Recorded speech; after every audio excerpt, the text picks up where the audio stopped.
I was a bachelor until I became a slave to my master. 98.6 are the only degrees that matter. Your body is my pasture. Save me from the rapture. How could I ever undergo adjudication on judgment day if you are my savior?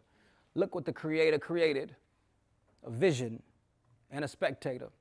I've never required a prescription, but I keep a pair of spectacles just to multiply the assessment of your dimensions. The tension is as thick as you are. Just listen. I could hear your hue. Black opulence. The history, statistics, and stereotypes just don't matter in this bedroom. Behind those closed doors, you are lifted, exalted, and praised, so that when you leave, there's no question in your presence. They know how to behave.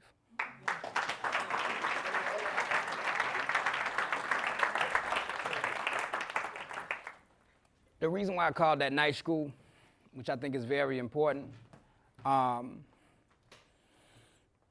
because it's obviously talking about a romantic love.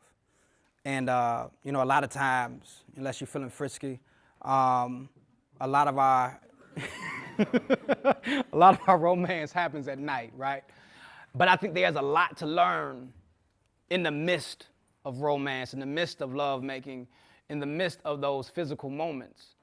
And I think the way, and this is speaking from a male perspective, I think the way in which you love your woman or you love your mate, whoever it may be, I think that sets the standard for how they treat themselves and how they carry themselves, right? And let's not get that confused with what they already brought to the table and who they already are and the standards they already have for themselves. What I'm saying is, I think we can teach and learn from our mates in the midst of romance, in the midst of physical love, how much they admire us, how much they adore us. And I think the more and more we lift and praise our mates and lift them on high, I think that you have no choice as the outside world but to respect the way in which that person carries themselves. Because it's a certain thing. If you inject that love, right? If you inject that, because love making and all that good stuff, it's not just about, in certain situations it is.